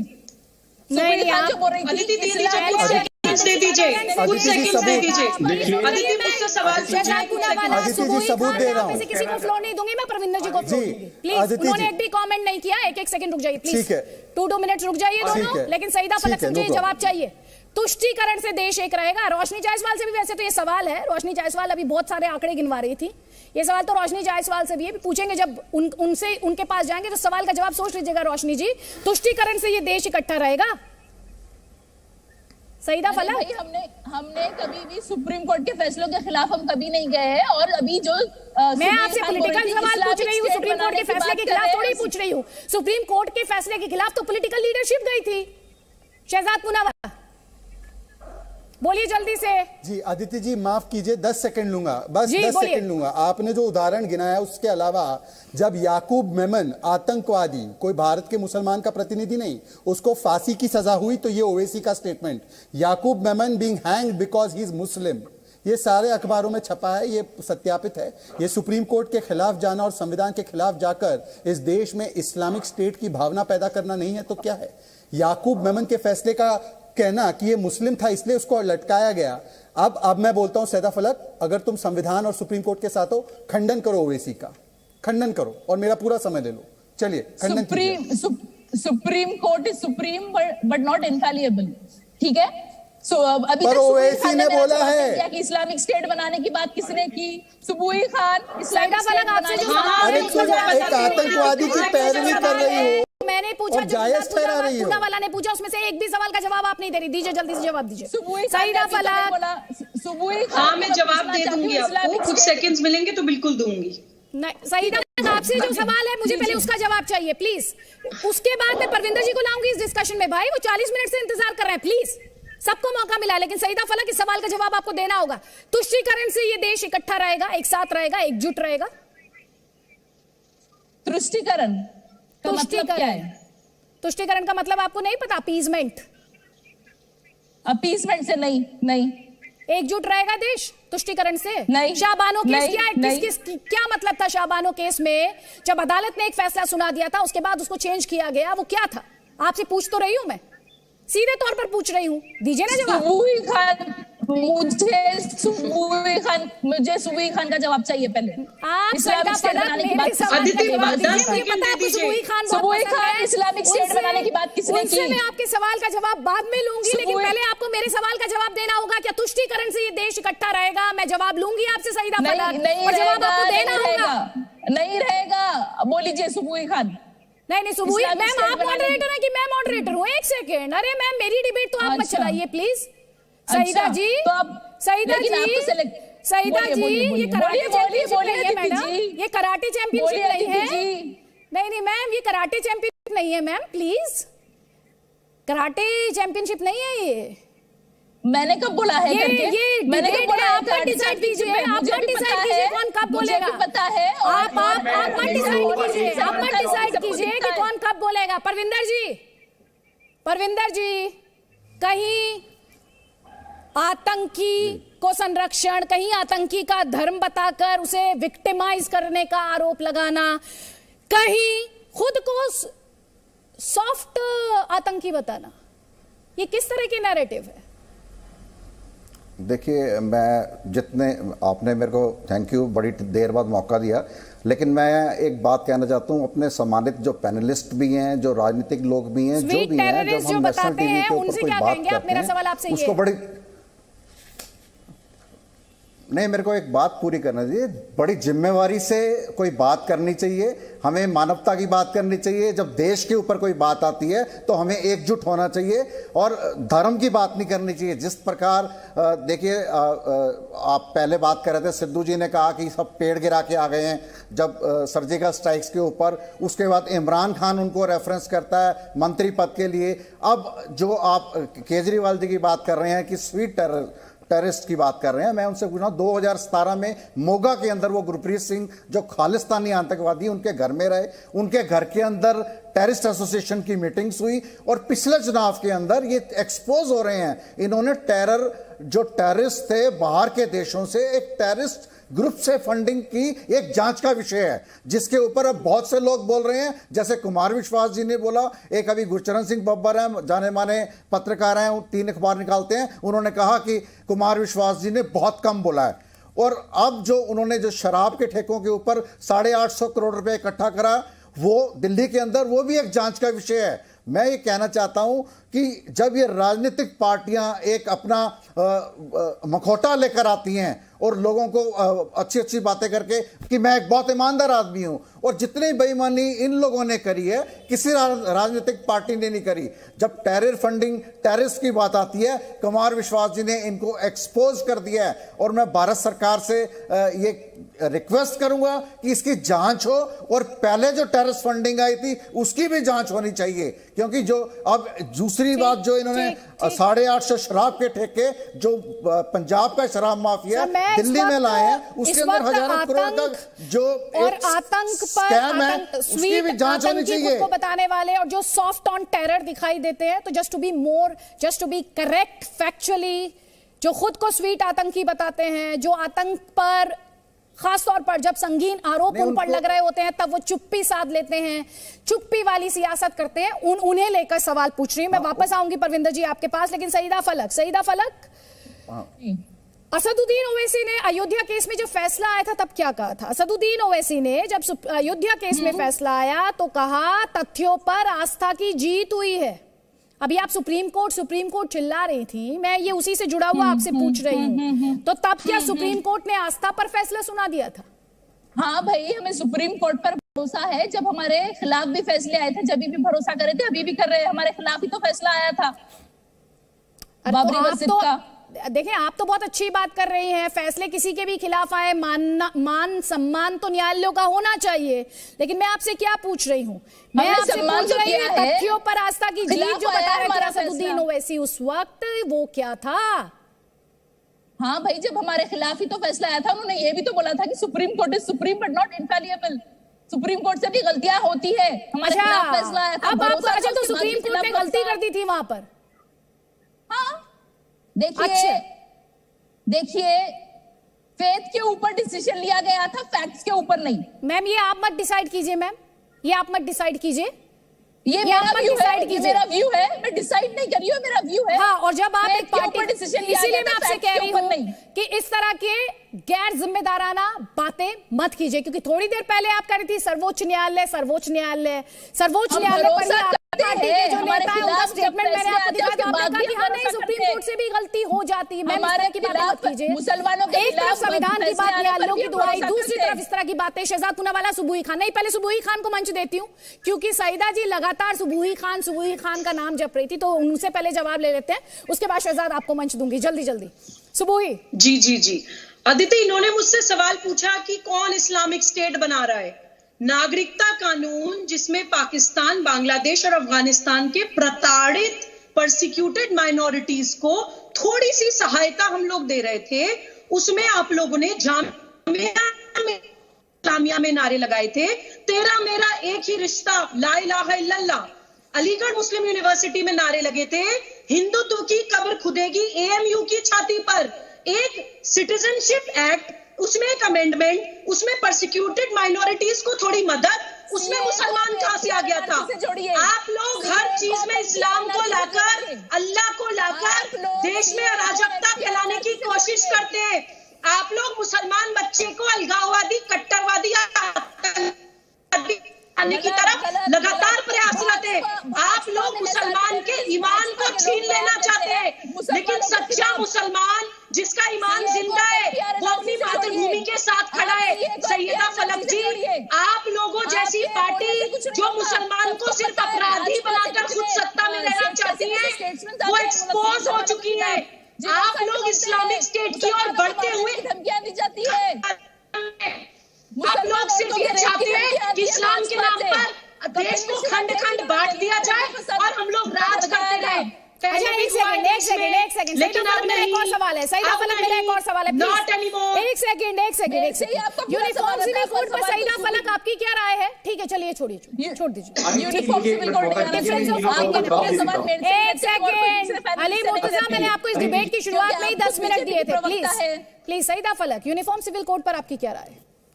यूनिफॉर्म सिविल कोड नहीं लागू होना चाहिए। क्यों नहीं होना चाहिए? क्योंकि सबका मजहब अलग अलग है, हर मजहब के अलग अलग रूल्स होते हैं। हमारा जो शरिया लॉ है, कॉन्स्टिट्यूशन में इसका जिक्र दीजिए। मैम क्या कह रही? कॉन्स्टिट्यूशन में इसका जिक्र है कि नहीं? अभी थोड़ी देर पहले आप कॉन्स्टिट्यूशन कह रही थी, संविधान कह रही थी। हाँ भाई, तो कॉन्स्टिट्यूशन तो हमें इजाजत देता है कि हम हमारा मजहब फॉलो करें। हाँ, अब सबका मजहब अलग अलग है, तो हमारे मजहब में कैसे दखल दे सकते हैं? नहीं मैम, कैसे? हमारे पास नहीं। मैम सुन लीजिए, ध्यान से सुनिए मैम। भारतीय संविधान अनुच्छेद 44 राज्य नीति के निर्देशकों और सिद्धांतों को परिभाषित करता है। समान नागरिक संहिता इसमें शामिल है। अनुच्छेद 44 में उल्लेख किया गया है, नागरिकों के लिए देश के पूरे क्षेत्र में एक समान अधिकार हो। समान नागरिक संहिता की रक्षा करना राज्य का प्रमुख कर्तव्य है। इस पर आपकी क्या राय?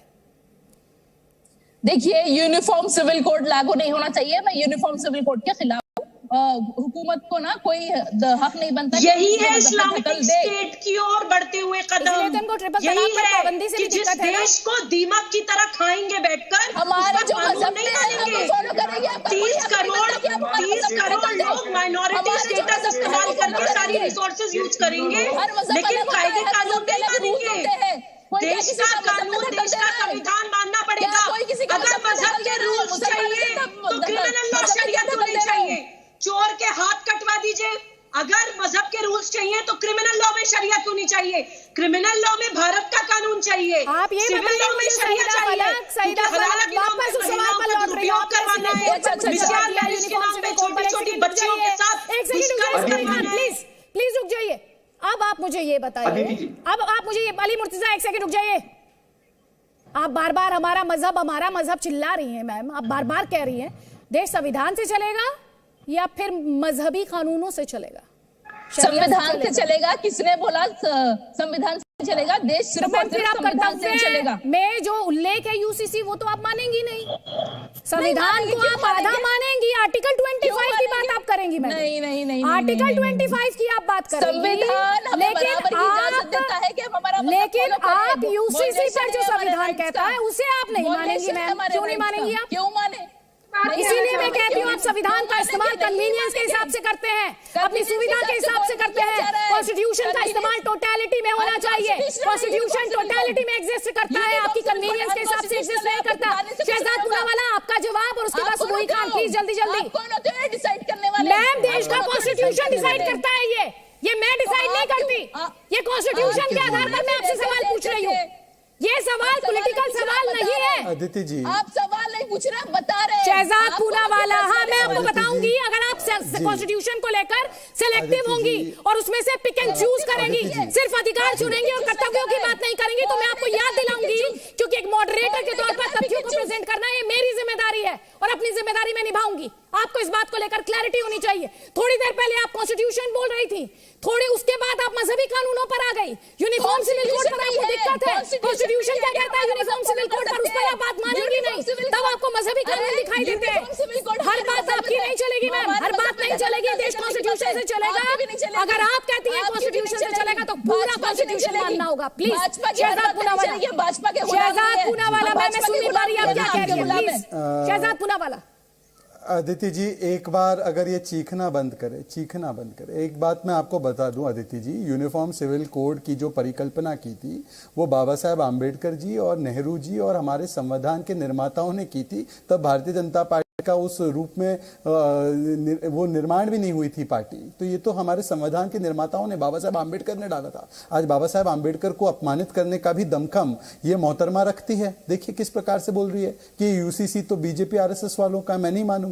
और देखिए, संविधान के प्रति अपनी कमिटमेंट होती है ना, ये कंडीशनल कमिटमेंट नहीं हो सकती कि मुझे ये तो पसंद है तो मैं ये ले लूंगी और वो नहीं पसंद है तो वो छोड़ दूंगी। 3 तलाक का फैसला आया तो सुप्रीम कोर्ट इनफैलिबल नहीं है। अरे सुन लीजिए ना मैडम अदिति जी, ये फ्लो ब्रेक करने की जो प्रथा है ना इनकी, और देश की गति को रोकने की, ये दोनों चीज फ्लो ब्रेक नहीं कर रहा है, कोई फ्लो ब्रेक नहीं कर रहा है। आप रोक ही रही है, आप रोड स्पीड ब्रेकर की तरह ही है देश के भी विकास में और बाकी चीजों में भी। अब रुक जाइए, लग रहा है भाजपा एकदम से क्या मैं नहीं मानूंगी। बहुत अच्छे दिन दिए हैं ना भाजपा ने अदिति जी, हिंदुस्तान या तो को। मैं बोल लूं या तो ये बीच में घुसपैठ करती रहे।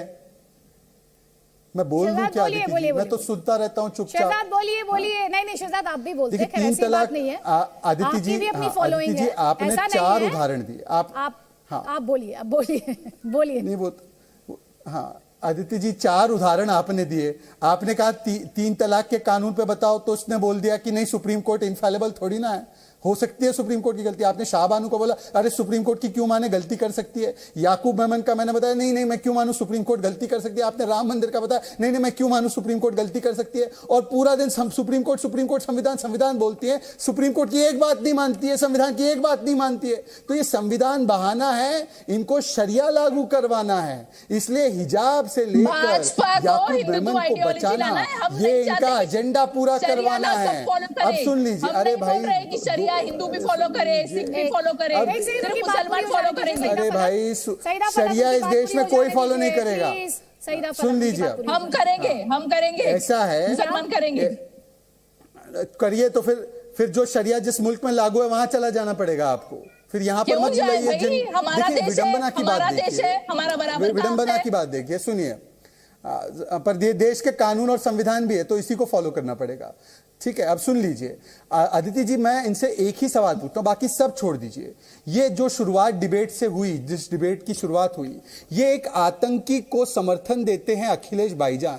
आतंकी की सजा कोर्ट ने तय की, पर ये अली मुर्तुजा, ये रोशनी जी और ये सैदा जी एक बार भी अहमदाबाद कोर्ट के वर्डिक्ट का स्वागत नहीं कर पाते, आतंकवाद का खंडन नहीं कर पाते।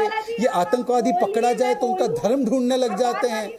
ये इस प्रकार से अगर राजनीति करेंगे, राष्ट्र नीति पर वोट बैंक की राजनीति को हावी करेंगे, तो ये तो देश के टुकड़े टुकड़े चाहते हैं, ये देश को विभाजित करना चाहते हैं, ये देश में चाहते हैं कि डिवाइड एंड रूल हो, यही तो चाहते हैं। शहजाद पूनावाला यही आरोप लगा रही थी सईदा फलक आप पर, लेकिन सईदा फलक मुझे एक तो उदाहरण बता दें अदिति जी। एक सेकंड रुकेगा शहजाद, एक सेकंड रुक जाइए, मैं जवाब देता हूँ। एक सेकंड रुक जाइए शहजाद, एक सेकंड रुक जाइए प्लीज। सईदा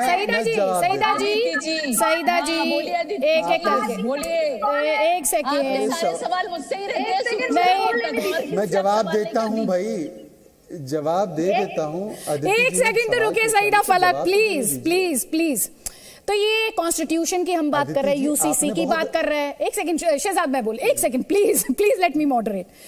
तो आपने कहा कि मजहबी कानून, मैं सईदा फलक से बात कर रही हूँ, तो मुझे एक बात बताइए, तो फिर तो आप बाबा साहेब की सोच के खिलाफ भी हुई मैम। अगर आप इतनी सिलेक्टिव हैं, क्यों मैम? आप तो यूसीसी पर मानने को तैयार नहीं, आप करें नहीं मैं मजहबी कानून है हमारे। आप ही ने कहा ना मैम इस डिस्कशन में, शायद मैं सुनने में थोड़ी सी गड़बड़ हो गई, लग रहा है गलत मैंने नहीं, वही कहा शरिया लॉ है जो हमारे जो शरिया में है वो हमको फॉलो करें। हाँ मैम, तो फिर कॉन्स्टिट्यूशन, और हम ये नहीं बोल रहे कि शरिया लॉ हिंदू भी फॉलो करे, सिख भी फॉलो करे, ईसाई भी फॉलो करे। मुसलमान का है, मुसलमान ही फॉलो करेंगे। कॉन्स्टिट्यूशन, हिंदू मैरिज कॉन्स्टिट्यूशन ऊपर, हिंदू मैरिज मैम कॉन्स्टिट्यूशन ऊपर ना मैम, कॉन्स्टिट्यूशन ऊपर, कॉन्स्टिट्यूशन सर्वोपरि। उसी कॉन्स्टिट्यूशन से तो मैं यूसीसी को लेकर आपसे सवाल पूछ रही, तो आप बाबा साहब को मानती हैं आपकी नहीं? अरे मैम मैं आपसे क्या सवाल पूछ रही हूँ, यूसीसी को लेकर सवाल पूछ रही हूँ। आप वहां पर हिंदू मैरिज मैम आपसे सीधा सवाल है, सीधा जवाब दीजिए ना मैम, प्लीज प्लीज।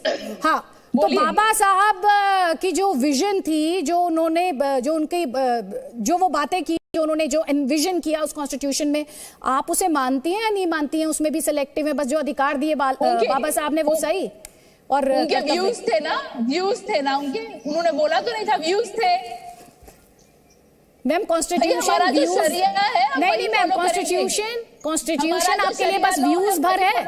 नहीं, कॉन्स्टिट्यूशन आपके लिए बस व्यूज भर है, व्यूज है कॉन्स्टिट्यूशन में उन्होंने ऐड तो नहीं कर दिया था यूनिफॉर्म सिविल कोड। मैम आपको पता है कॉन्स्टिट्यूशन में यूसीसी का जिक्र है कि नहीं है? कॉन्स्टिट्यूशन में है मैडम। आपको अगर ये नहीं पता और इतनी देर से आप इस डिस्कशन में नहीं सुन रही है, बार बार मैं आपसे कह रही हूँ, तो मैम फिर इस डिबेट को आप कहाँ ले जाएंगी मैम? हम भाजपा चाहती है कि हिंदू, मैम भाजपा नहीं, कॉन्स्टिट्यूशन की बात कर रही हूँ मैं। नहीं, कॉन्स्टिट्यूशन की बात कर रही हूँ, प्लीज। रोशनी जायसवाल, वैसे यूसीसी पर आपकी पार्टी की क्या राय है? एक सेकेंड, यूसीसी पर आपकी पार्टी की क्या राय है रोशनी जी? आदिति जी, मैं भोपाल की सांसद साध्वी प्रज्ञा के बारे में बात करना चाहूंगी। आज आतंक की बातें हो रही हैं और मालेगांव ब्लास्ट जो था 2008 का, वो कोई भूला नहीं है, और उसमें मुख्य आरोपी साध्वी प्रज्ञा थी, और आज उन्हें सांसद बना दिया है भारतीय जनता पार्टी ने। तो भारतीय जनता पार्टी किसी और से आतंक की बातें ना करे। अहमदाबाद मैम यूसीसी पर आपकी क्या राय है? आपकी पार्टी की क्या राय है? Common civil uniform civil code पर आपकी पार्टी की क्या राय है? Roshni ji, uniform civil code पर आपकी पार्टी की क्या राय है? सबसे पहले आएगा Malegaon blast, uniform civil code. Express की न्यूज़ मैम आप चिल्ला रही हैं, मैम आप चिल्ला, प्लीज मैम ऐसे नहीं। यूनिफॉर्म सिविल कोड पर आपकी, आप एक बार बताइए, एक सेकंड, साध्वी प्रज्ञा को सजा हो गई है क्या? सबसे बड़े आतंकी को भाजपा ने सांसद बना दिया है। नहीं, आप ये बताइए, साध्वी प्रज्ञा को सजा हो गई क्या रोशनी जी? साध्वी प्रज्ञा को सजा हो गई है क्या रोशनी जी? प्लीज, मैं आपसे क्या क्यों नहीं हो रही है? रोशनी जी, साध्वी प्रज्ञा को सजा हो गई? मैं करता हूँ। हाँ, शहजाद पूनावाला जवाब दीजिए। मैं बात करता हूँ। ऐसे लोगों को सांसद बनाना आपकी नजर में ठीक है? मैम मेरी नजर में कुछ भी ठीक नहीं है मैम। मैं आपसे भी सवाल कर रही हूँ, उनसे भी सवाल कर रही हूँ। शहजाद पूनावाला से ही आपके सवाल का जवाब ले। शहजाद पूनावाला प्लीज जवाब देने दो। ओहो, ये अदिति पर चीख कर क्या होगा? अच्छा, भगवा पहन लेने से क्रिमिनल, आतंकवादी शरीफ हो जाते हैं, भाजपा के हो जाते हैं। जवाब दूं पहले सवाल का? अदिति जी, अगर ये कहती है कि साध्वी प्रज्ञा आतंकवादी है बिना कोर्ट के घोषित किए जाने पर, अच्छा, बिना कोर्ट के घोषित, मालेगांव ब्लास्ट की मुख्य आरोपी सोनिया गांधी और राहुल गांधी भ्रष्ट है, ये कह दो सोनिया गांधी राहुल गांधी भ्रष्ट है। उनके ऊपर भी ये अक्यूज है भ्रष्टाचार के, उनको भ्रष्ट कह दो पहले, उनको भ्रष्ट कह दो पहले, उनको भ्रष्ट कह दो पहले। रोशनी जी देखिए, आपके पास ना तर्क है ना तथ्य है, इसलिए आप चीखती हैं। देखिए, तर्क और तथ्य कम होते हैं ना, तभी वो व्यक्ति चीखता है। आपके और सैदा फलक में बहुत सारी समानता है। और आप कह रहे हैं कि अरे प्रूफ नहीं हुआ है, अरे गूगल है, नहीं बोल दे रहा है क्या? कैसे जवाब दूं अगर ये सुनने की क्षमता नहीं है? ये सहिष्णुता के हमारे साथ आम आदमी पार्टी से राघव चड्ढा इस वक्त जुड़ गए हैं। हमारे साथ आम आदमी पार्टी से राघव चड्ढा इस वक्त जुड़ गए हैं। पंजाब में पोलिंग जो है वो खत्म होने में भी कुछ सेकंड्स बाकी है। राघव, मैं आपके पास आऊंगी जल्दी से, काउंटर में शहजाद का ले रही हूँ, मैं वापस आपके पास आऊंगी। Please give me a few seconds, I just close this discussion. 1 second. Shehzad Poonawalla, जल्दी से आपका जवाब। जी देखिए, ऐसा है कि बार बार जिस प्रकार से हिंदू आतंकवादी, हिंदू लिंचर क्योंकि कोई कन्विक्टेड टेररिस्ट है और वो उसका धर्म एक है, तो उसको बचाने के लिए पूरे हिंदू समाज को गाली देना, अपमानित करना, ये इनका ट्रेडिशनल एसओपी बन चुका है वोट बैंक पॉलिटिक्स का in the name of secularism. परंतु सवाल ये है मेरा, अरे जवाब वही दे रहा हूं जो आपके समझ के बाहर है जवाब, आप छोड़ दीजिए इसको। अब दूसरी बात ये है, अदिति जी मैं जवाब दूं क्या ये बीच में बोलती रहेंगी? Aditi ji, Shahzad 20 seconds please close your remark. Aditi ji मुझे लगता है कि परिपक्व डिबेट होनी चाहिए। अगर हम परिपक्व डिबेट ही ना कर पाए, आप अपना पॉइंट कंक्लूड कीजिए प्लीज, जल्दी से 20 seconds please Shahzad please, no victim narrative please. Aditi ji देखिए, वैसे भी कांग्रेस पार्टी वैसे भी देश के मानचित्र से गायब होती जा रही है। हिंदुत्व की परिभाषा तो सुप्रीम कोर्ट ने की कि ये वे ऑफ लाइफ है। अगर हम हिंदुत्व की बात करते हैं, हम सांप्रदायिक कहलाते हैं, और जो लोग मुस्लिमों का पहला अधिकार होगा देश के संसाधनों पर ये कहते हैं, वो सेकुलर कहलाते हैं। ठीक है, जो भगवा आतंकवाद सेफरन टेरर की बात कर रहे थे, जवाब उन्हें देने की जरूरत है। और वैसे रोशनी जी, आपकी जानकारी के लिए, कौन चुनाव लड़ सकता है, कौन चुनाव नहीं लड़ सकता, ये चुनाव आयोग तय करता है मैडम। और लालू प्रसाद यादव को लेकर प्रियंका गांधी वाड्रा ने किस तरह से उसे बीजेपी का प्रोपेगेंडा, बीजेपी का उत्पीड़न बताया था, उसके लिए भी आपको जवाब देने की जरूरत है। राघव चड्ढा हमारे साथ हैं। राघव, बहुत बहुत स्वागत है आपका, जी न्यूज के लिए आपने वक्त निकाला है। पंजाब में सबसे पहले आपकी पार्टी कितनी सीटों पर जीत का दावा कर रही है? देखिए, अभी इलेक्शन खत्म होने में कुछ ही मिनट रह गए हैं। 6 बजे औपचारिक तौर पे पोलिंग क्लोज हो जाती है। जो लोग लाइनों में खड़े हैं वो अभी कुछ ही देर में वोट डालेंगे। हमें पूरे पंजाब से, माझा से, मालवा से, द्वाबा से, हर जगह से बहुत ही पॉजिटिव रिस्पांस आ रहा है और क्लियर नजर आ रहा है कि इस बार पंजाब ने बदलाव के लिए वोट दिया है, अच्छी शिक्षा के लिए, बढ़िया स्वास्थ्य सेवाओं के लिए। और केजरीवाल साहब का जो दिल्ली में मॉडल लागू हुआ है, उसे पंजाब में कहीं ना कहीं लागू करने के लिए पंजाब ने इन रिवायती पार्टियों को हराने के लिए एक नई पार्टी, एक खुशहाल पंजाब की नींव रखने के लिए वोट दिया है। हर जगह से अच्छी खबरें आ रही हैं। सुबह से ही थोड़ी बहुत जगहों पर कहीं ईवीएम मशीन खराब हो गई, कहीं कुछ गुंडागर्दी या कुछ छोटा मोटा वायलेंस की रिपोर्ट्स आई, जो लगातार हमने इलेक्शन कमीशन को बताई, एडमिनिस्ट्रेशन को, प्रशासन को, जिसकी सूचना दी। विश्वास है कि बहुत ही अच्छे नतीजे आम आदमी पार्टी के हक में इस बार आने वाले हैं। आप मुस्कुरा रहे हैं, जब आप कह रहे हैं कि अच्छे नतीजे आ रहे हैं, तो कोई नंबर फिक्स करना चाहेंगे? एस्ट्रोलॉजर तो आप नहीं है, लेकिन फिर भी पार्टी के ज़हन में कोई नंबर तो होगा जरूर। नंबर फिक्स करना आपका काम है। कुछ ही दिनों में आप एग्जिट पोल दिखाएंगी, हम आपसे पूछेंगे दीदी जी की क्या नंबर है। लेकिन मेरा दिल कहता है, मैं करीब करीब पिछले 1 साल से ऊपर हो गया मुझे इंचार्ज के तौर पे, को इंचार्ज के तौर पे पूरे सूबे में घूमते हुए लोगों के बीच एक उनका बच्चा या भाई बन के नहीं, बल्कि एक सियासतदान बन के, एक पार्टी का सह प्रभारी बन के लोगों के बीच जाकर उनकी नब्ज पे टोलना, लोगों से बात करना, और कहीं ना कहीं एक चेंज का, बदलाव का मूड मुझे नजर आया। और ये बदलाव का मूड इतना ज्यादा था कि मेरा अपना मानना है कि जैसे आपने देखा 2015 के दिल्ली चुनाव में कि आम घरों के बच्चे बच्चियों ने, आम घरों के लड़के लड़कियों ने बड़े बड़े सियासतदान कांग्रेस के और बीजेपी के दिल्ली में हरा दिए। लोगों ने ये नहीं देखा कि कौन खड़ा है, लोगों ने देखा कि बदलाव के लिए वोट देना है। कहीं उसी प्रकार का रिजल्ट मुझे पंजाब में नजर आता लग रहा है कि लोग अब सियासतदानों को, रिवायती पार्टियों को, अपनी पुरानी वोटिंग पैटर्न्स को, चॉइसेस को दरकिनार कर एक मौका आम आदमी पार्टी को भी देना चाहते हैं। आप देखिए, पिछले 50 सालों से अदिति जी पंजाब में 26 साल कांग्रेस की सरकार रही, 24 साल अकाली दल की सरकार रही। लोग परेशान हो गए इन रिवायती पार्टियों से। 26 जमा 24 यानी कि 50 साल इन लोगों ने राज किया, लेकिन पंजाब बद से बदतर होता गया, पंजाब की हालत खराब होती गई। इन सबके तो 7 स्टार होटल बन गए, नेताओं के शॉपिंग प्लाजा बन गए, फार्म हाउस आ गए, लैंड क्रूजर गाड़ियां आ गई। तो कहीं ना कहीं पंजाब के लोग अब बदलाव चाहते हैं, एक मौका हमें भी देना चाहते हैं, हमें भी ट्राई करना चाहते हैं कि भाई ये लोग शायद सच्चे लगते हैं, अच्छे लगते हैं, दिल्ली में अच्छा काम किया है, पंजाब में भी अच्छा काम करेंगे, एक मौका दे देते हैं इनको। कहीं ना कहीं वो एक बदलाव का मूड मुझे नजर आ रहा है। ठीक है, 10 मार्च तक का भी इंतजार करेंगे जब जनता का फैसला सबके सामने होगा। राघव चड्ढा, लेकिन आपके जो ओपोनेंट्स हैं, आपके जो विरोधी हैं, वो तो बहुत हमलावर हैं। वो कह रहे हैं कि खालिस्तानी समर्थक, अलगाववादी समर्थक, उस पर आप क्या कहेंगे? क्योंकि लगातार हमने बीते कुछ दिनों में जिस तरह से हमलावर होते हुए आपके ओपोनेंट्स को देखा, उस पर आपका क्या जवाब है? आपको केजरीवाल साहब की शक्ल देखकर या मेरी शक्ल देखकर लगता है हम आतंकवादी हैं? देखिए, ये विरोधियों का प्रोपेगेंडा होता है और ये बड़ी कमाल की चीज है कि चुनाव से 48-72 घंटे पहले ये लोग कहीं से ये कीचड़ इकट्ठा करते हैं और आप पे फेंकने लग जाते हैं। देखिए, डर इन्हें असल बात ये है कि इनको डर ये है कि ये जो बेईमान फोर्सेस हैं, जिसमें बीजेपी भी है, कांग्रेस भी है, अकाली दल भी है, कुछ अज्ञातवास से निकले हुए लोग भी हैं, इन सारे लोगों को डर ये है कि अगर कहीं अरविंद केजरीवाल जी की सरकार, भगवंत मान की आम आदमी पार्टी की सरकार पंजाब में आ गई तो हमारी सियासत की दुकानों पे हमेशा के लिए ताले लग जाएंगे, जैसे दिल्ली में लग गए। इन्हें डर इस बात का, इसीलिए हर चुनाव से 48-72 घंटे पहले ये कीचड़ उछाला जाता है। आपको याद होगा 2017 के पंजाब इलेक्शन से पहले मौड़ में एक बॉम्ब ब्लास्ट ही करा दिया गया। पंजाब में एक इलाका लगता है मौड़ का, वहां बॉम्ब ब्लास्ट करा।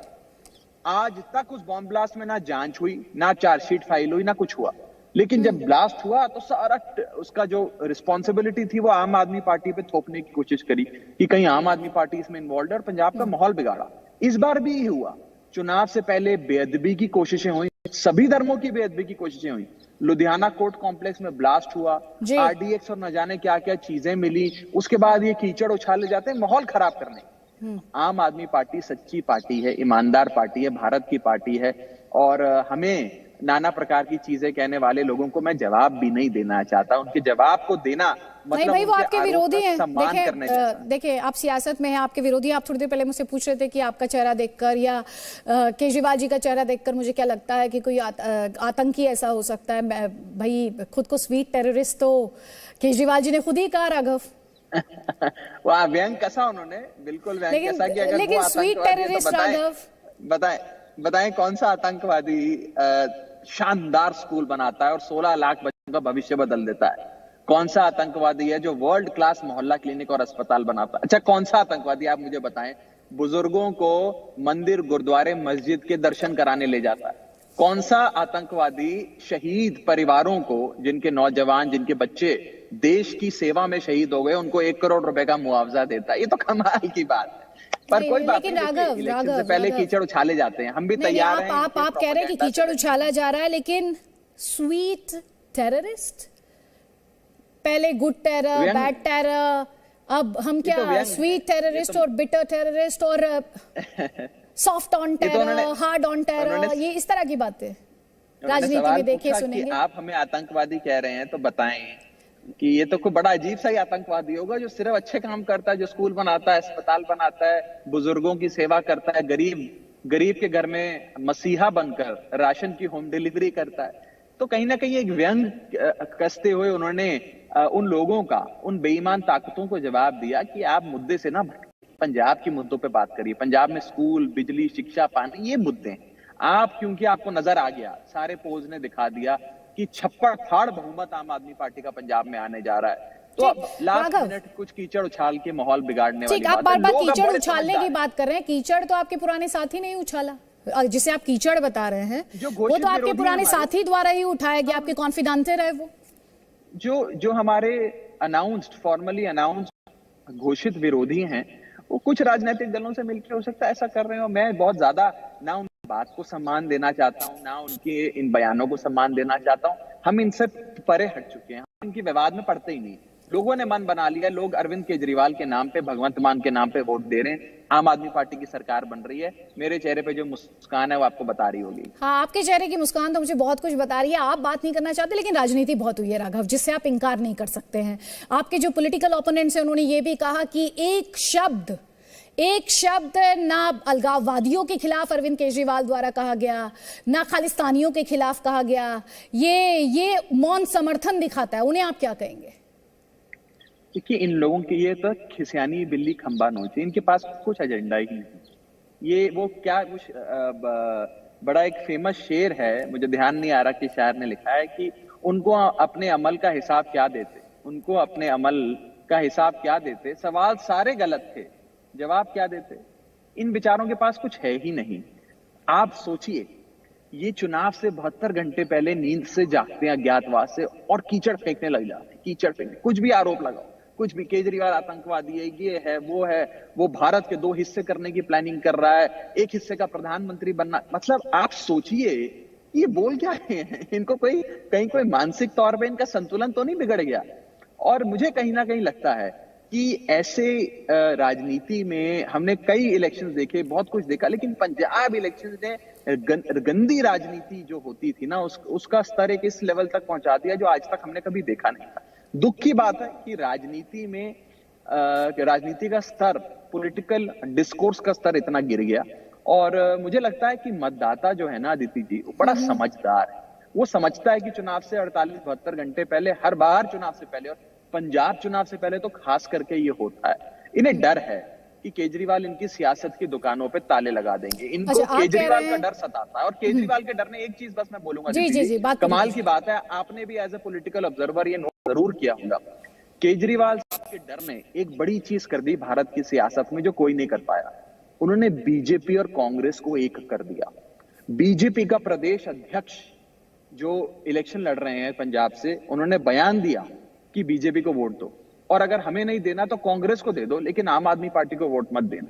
उसके बाद आप देखते हैं कि राहुल गांधी जो बयान देते हैं, जिन शब्दों में, वही प्रधानमंत्री मोदी देते हैं, वही अमित शाह जी देते हैं, वही प्रियंका गांधी जी देती है, शब्द ब शब्द वही। ऐसा लगता है ये लोग रात को कॉन्फ्रेंस कॉल कर आइडेंटिफाई करते हैं, पूरी स्क्रिप्ट बनाते हैं कि आप इतने बजे ये बोलेंगे, आप इतने बजे ये बोलेंगे, आप इतने बजे ये बोलेंगे। तो कहीं ना कहीं अरविंद केजरीवाल जी के डर ने इन सबको एक कर दिया, जो भारत की सियासत में कोई नहीं कर पाया।